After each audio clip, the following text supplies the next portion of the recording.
Good morning to all of you. तो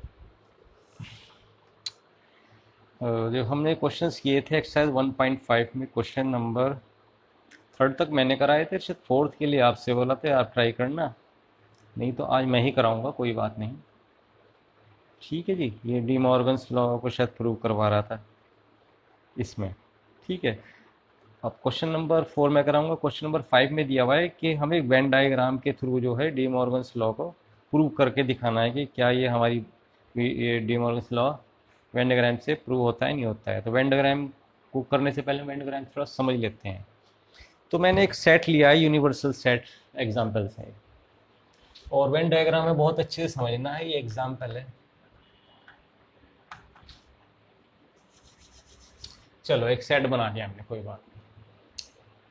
तो एक यूनिवर्सल सेट मैंने लिया, यूनिवर्सल सेट 1 2 3 4 5 to 9 तक लिया हुआ, और एक ए लिया मैंने 2 3 4 5, और बी लिया 2 3 8 9। वेन डायग्राम मुझे बना के दिखाना है। वेन डायग्राम बहुत इजीली होता है।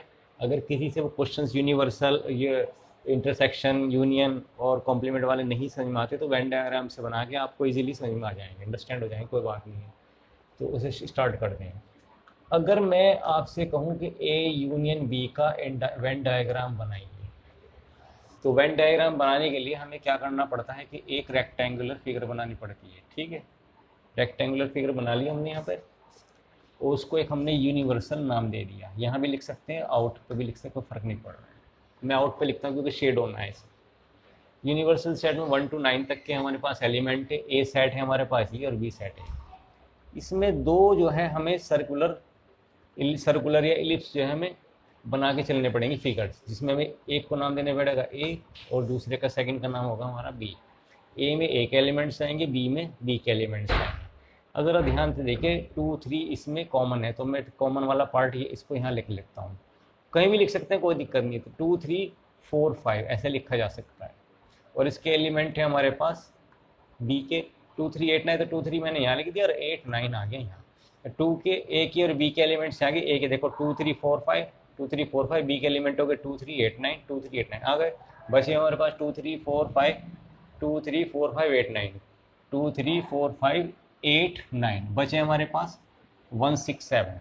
1 6 7 को हम कहीं पर भी लिख सकते हैं, मान लो मैंने लिख दिया 7 कहीं पे भी।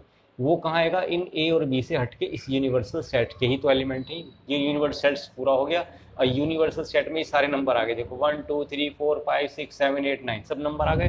अब इस यूनिवर्सल में यूनिवर्सल सेट में जो हमारा ए के एलिमेंट्स थे वो आ गए 2 3 4 5 ये, और बी के एलिमेंट्स आ गए 2 3 8 9, ऐसे बना लेंगे। ठीक है, अब मैंने कहा कि आपको ए यूनियन बी बनाना है। ए यूनियन मैंने यानी ए यूनियन बी का मतलब क्या होता है? ए और बी के टोटल मिला के लिख दो। तो हमें जो शेड करना है, जो भी शेड करना है वो इसके अकॉर्डिंग करना है। ए यूनियन बी यानी ए और बी के एलिमेंट मिला के लिख दो। तो ए और बी के एलिमेंट हम मिला के जो करेंगे तो हमारे पास शेड ये आएगा, ए और बी का मिलाने के बाद शेड, कि हम ए और बी को मिला देंगे। अब ज़रा ध्यान से देखिएगा, अगर मैं वहाँ ए यूनियन बी लूँ, यानी 2 3 4 5, 2 3 4 5 8 9 एलिमेंट आना चाहिए भाई। अगर मैं इसको लूँ 2 3 4 5 8 और 9 आने चाहिए। अब ज़रा ध्यान से देखिएगा, शेडेड एलिमेंट में कौन कौन से आ गए? 2 3 4 5 8 9, तो शेडेड हो गया हमारे पास। तो ए यूनियन बी शेडेड के थ्रू हमने इसको देखा कि हमारे पास शेड कहाँ बनता है। ये होता है हमारा वेन डायग्राम।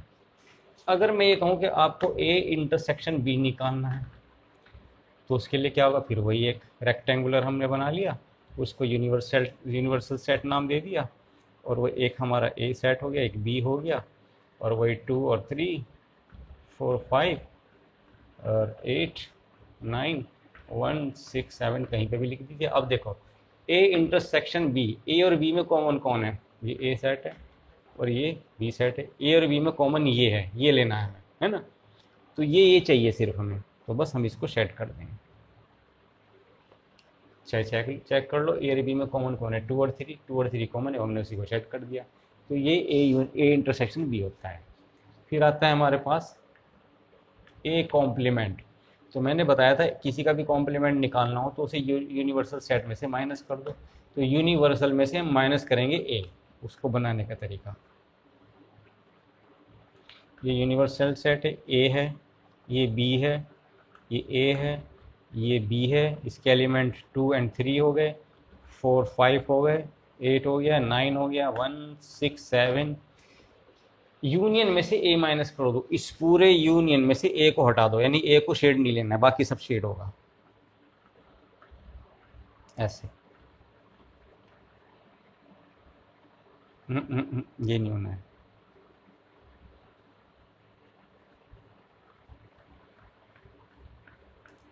ये इसका तरीका होता है शेड का, वेन डायग्राम बनाने का। अब ज़रा ध्यान से देखो, ए कॉम्प्लीमेंट क्या होता है, यूनियन में से हमने ए को माइनस करा, इस पूरे यूनियन में से ए के एलिमेंट हटा दो, 2 3 4 5, 2 3 4 5 को हटा के हमारे पास क्या बचता है, 1 6 7 8 9।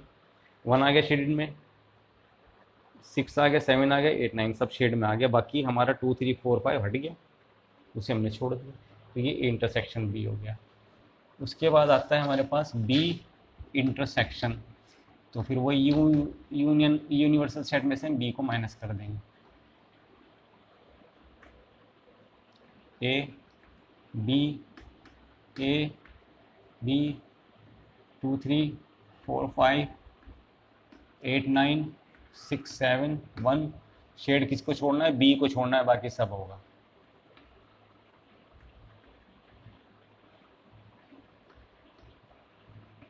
पेंसिल से शेड कर देंगे, पेंसिल से एग्जाम्स में इससे पेंसिल अच्छी रहेगी आपकी। तो देखो 2 3 8 9 हमने इसमें से बी में से हटाए, इस यूनिवर्सल में से 2 3 8 9 माइनस करेंगे तो हमारे पास क्या बचेगा, 2 3 8 9 2 3 8 9 तो 1 4 5 6 7 1 4 5 6 7, ये आ गया देखो शेडेड, ये हो गया। उसके बाद आते हैं हमारे पास ये डी मॉर्गन्स लॉ, जो क्वेश्चन नंबर अब 6 शुरू होता है हमारा। मैं पहले क्वेश्चन नंबर 5 शुरू करा रहा हूँ, यहाँ से 5 ही हो जाएगा, इसमें 5 भी इंक्लूड हो जाएगा, कोई बात। अब लिखते हैं ए यूनियन बी, यहाँ से क्वेश्चन नंबर हमारा 5 भी स्टार्ट हो गया। 4th को मैं बाद में करा दूंगा, इवेंट डायग्राम समझ भी आ गया और ये हो भी जाएगा। ए यूनियन बी को हमें निकालना, पहले लेफ्ट हैंड साइड ली हमने according to question. A union B का मतलब क्या हो गया कि मैं यूनिवर्सल सेट में से ए यूनियन बी को माइनस कर दूँ।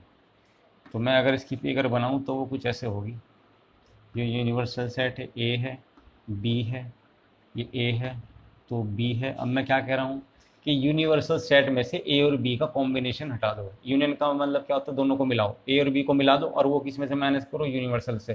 तो हम इसका मतलब क्या हुआ, ए और बी शेड में नहीं आएगा, यही तो मतलब हुआ, यही मतलब है इसका, और क्या होता। ठीक, देखो ए और बी नहीं आया, एलिमेंट लिखना चाहो लिख दो, नहीं तो कोई ज़रूरत नहीं, क्योंकि क्वेश्चन नंबर 5 में हमारे पास एलिमेंट नहीं है, बस अब प्रूव करना है। लेफ्ट हैंड साइड और राइट हैंड साइड हम इसकी प्रूव करेंगे। राइट हैंड साइड में क्या प्रूव करा रहा है, वो ये था कि A complement intersection B complement, ये है शायद डी मॉर्गन्स लॉ जी। ठीक है, यही है। हाँ, तो अब आर एच एस, उसमें L H S R H S नहीं, उसने सिर्फ ये दिया हुआ था कि ये वेन डायग्राम से आप प्रूव कीजिए।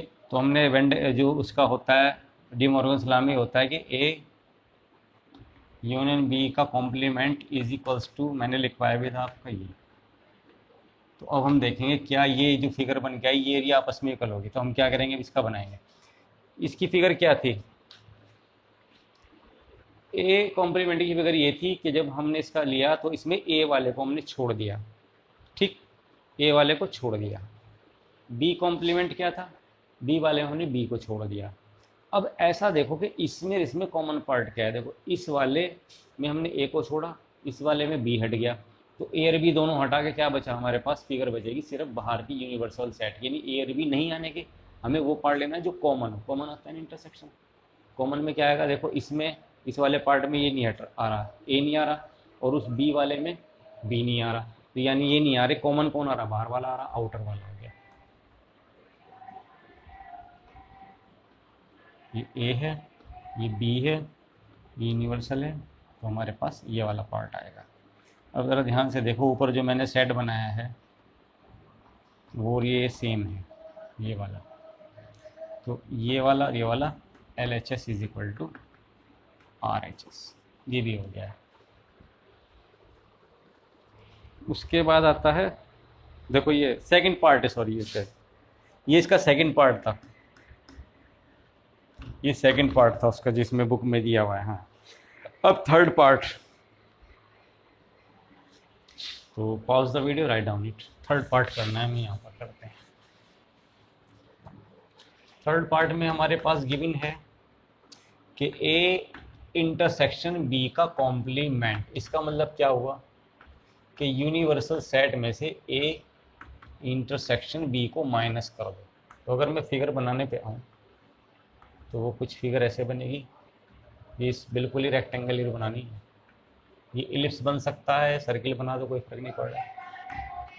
अब ज़रा देखो, यूनिवर्सल पूरे सेट में से किसको हटाना है, इन दोनों का जो कॉमन पार्ट, ये है इन दोनों का कॉमन पार्ट, तो यानी ये वाला शेड आएगा। इन दोनों का कॉमन पार्ट ये नहीं लेना, ये आएगा ना, देखो। और अगर आप ये भी ले सकते हैं तो एलिमेंट से भी दिखा सकते हैं, मर्जी है आपकी। 1 6 ये हो गया। अब इसका फोर्थ पार्ट, उसमें क्या प्रूव करवा रहा है, A complement union B complement. जो एक तरीके से डी मोलर लागत जो सेकंड था वो इसकी LHS थी, ये RHS थी। यहाँ पे थर्ड पार्ट है, फोर्थ पार्ट, दोनों की सेम फिगर आनी चाहिए, भी देखते हैं। तो हम सबसे पहले वही ए कॉम्प्लीमेंट क्या था कि इसमें ए नहीं लिया गया, इसमें बी कॉम्प्लीमेंट क्या था, बी नहीं लिया गया। अब इसमें लेना क्या हमें, जो नहीं लिया गया, कौन सा नहीं लिया गया, अब उनको मिला के लिखना है। उनको मिला के किसको लिखना है हमें, ये मैंने क्या छोड़ दिया, हाँ ये शेड होना था हमारा यहाँ, क्योंकि उसको ही तो छोड़ना था जो कॉमन पार्ट था। हाँ सही बात है। तो हमें कौन सा लेना है, हमें लेना है उसको मिला के लिखना है। देखो इसमें कौन सा नहीं है हमारे पास, ये पार्ट दोनों में नहीं है, बाकी तो ये भी इधर ये वाला आ गया, उधर ये वाला आ गया, तो ये मिला के लिखना है। तो ये बनेगा हमारा यूनिवर्सल, ये ए आ गया, ये बी आ गया, और हमें ये लेना है, सिर्फ छोड़ना है जो इसका कॉमन पार्ट था। अगर समझ में नहीं आ रहा है तो दोबारा 2 बार 3 बार या कमेंट में मुझे लिखना, मैं दोबारा फिर कल को समझा दूंगा। देखो इजीली है। ए कॉम्प्लीमेंट क्या था, इसमें ए का ये वाला पार्ट नहीं आ रहा, बी कॉम्प्लीमेंट में ये वाला पार्ट नहीं आ रहा। तो जो नहीं आ रहा वाले पार्ट में, दोनों में देखो, यहाँ पे इस वाले पार्ट में 2 और 3 नहीं आ रहा, इस वाले पार्ट में 2 और 3 नहीं आ रहा।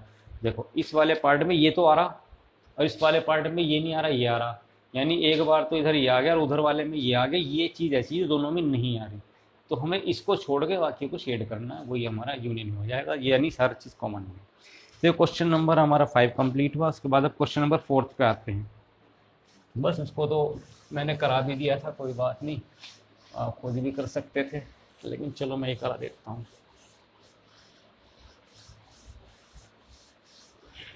क्वेश्चन नंबर 4, इसका यूनिवर्सल सेट है हमारे पास 1 to 9, ये वही वाला 1 2 3 4 5 6 7 8 एंड 9, ठीक है जी। और इसमें ए दिया हुआ है 2 4 6 8 4 6 8, वही वाले एलिमेंट आ गए मेरे ख्याल से जो मैंने लिए थे पहले। और इसमें है 2 3 5 7, 2 3, थोड़ा सा फर्क है। अच्छा जी, अब हमें निकालना है फर्स्ट पार्ट में, हाँ डी मॉर्गन्स लॉ ये भी एक तरीके से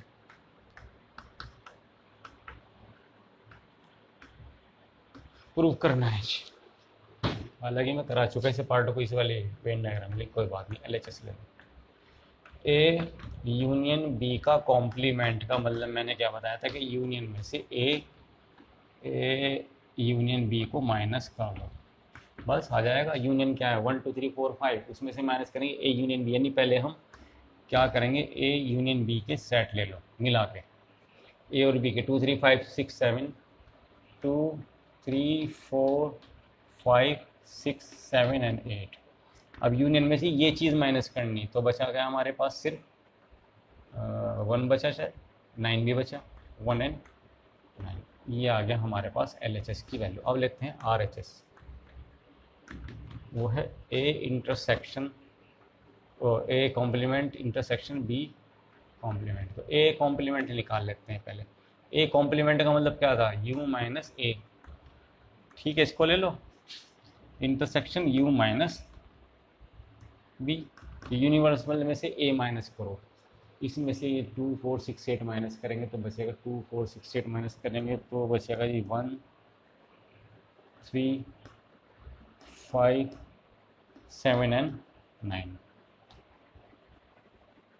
और इधर क्या बचेगा जी, B माइनस करेंगे तो 2 3 5 7 माइनस करना, 2 3 5 7 तो 1 बचेगा, 1 2 3 5 2 3 5 6 8 एंड 9। इनमें कॉमन 1 एंड 9 ही कॉमन है, तो LHS is equal to RHS हो गया जी। तो सेकंड पार्ट तो आप खुद कर लेना, सेम ऐसे ही होना है, कोई नहीं। अब आप आते हैं, अब क्वेश्चन नंबर 6 पर आते हैं। सेकंड पार्ट आप अपने आप कर लेना।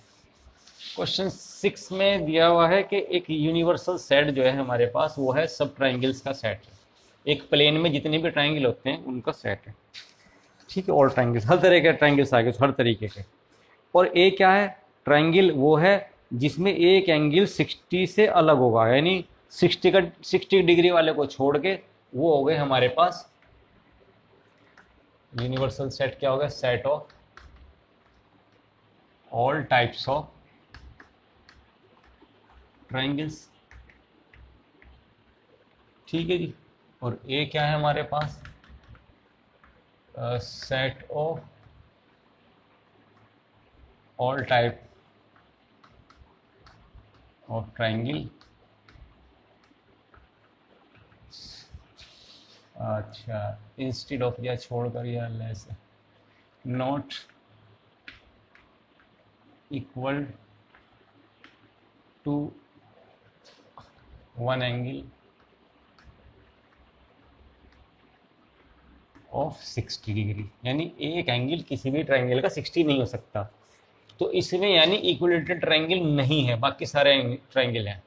अब ये पूछ रहा है कि ए इंटरसेक्शन क्या होगा, ए कॉम्प्लीमेंट क्या होगा। तो हम क्या करते थे, ए कॉम्प्लीमेंट क्या करते थे, यू माइनस ए। यूनिवर्सल जितने भी सेट हैं उसमें से ये वाले माइनस कर दो, बचेगा कौन सा, इक्विलेटरल ट्राइंगल का। तो लिखेंगे सेट ऑफ इक्विलेटरल ट्राइंगल,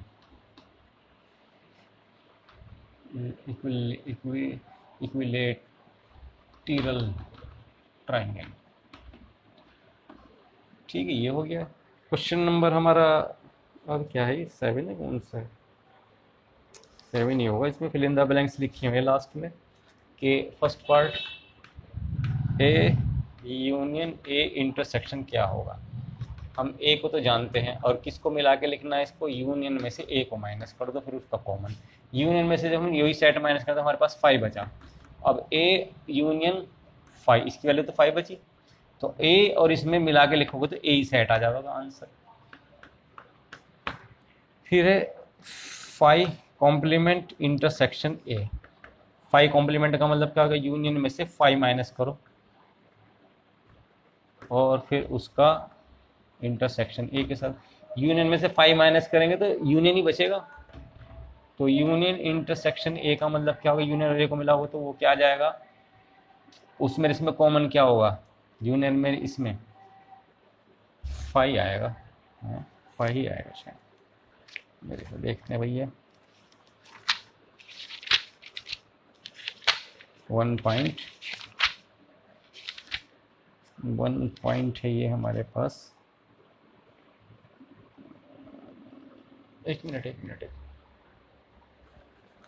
ये था हमारे पास 7, ये 7, इसमें आएगा यूनिवर्सल। देखो एक और इसको मिलाओगे तो हमारे पास पूरा सेट आ गया, तो वो यूनिवर्सल ही आएगा। और इसमें क्या आएगा, हमारे पास ए सेट बनेगा यूनिवर्सल में। इसमें कॉमन क्या होगा, ये वाला पार्ट आएगा, और ए में इसमें क्या बनेगा, पूरा का पूरा हमारा यूनिवर्सल आएगा, थर्ड पार्ट। थर्ड पार्ट है हमारे पास ए इंटरसेक्शन ए कॉम्प्लीमेंट। तो A intersection union minus A. अब यूनियन में से हमने ए माइनस क्या कर दिया तो क्या बचा हमारे पास 5। अब ए मेरे 5 में कॉमन क्या होगा 5। ये थर्ड पार्ट था। ये है फोर्थ पार्ट। यूनियन का complement is equal to A. Union का कॉम्प्लीमेंट क्या होगा, यूनियन में से यूनियन को माइनस कर दिया और फिर उसका यूनियन में से यूनियन माइनस करोगे तो क्या बचेगा 5 और उसमें कॉमन क्या आएगा सिर्फ 5। खत्म। तो एक्सरसाइज 1.5 भी कंप्लीट हुई। उसके बाद हमारी शायद लास्ट एक्सरसाइज है तो चैप्टर कंप्लीट हो जाएगा। Okay, pause the video, write down it. भाई अपने नोट्स बना के चलना आप लोग।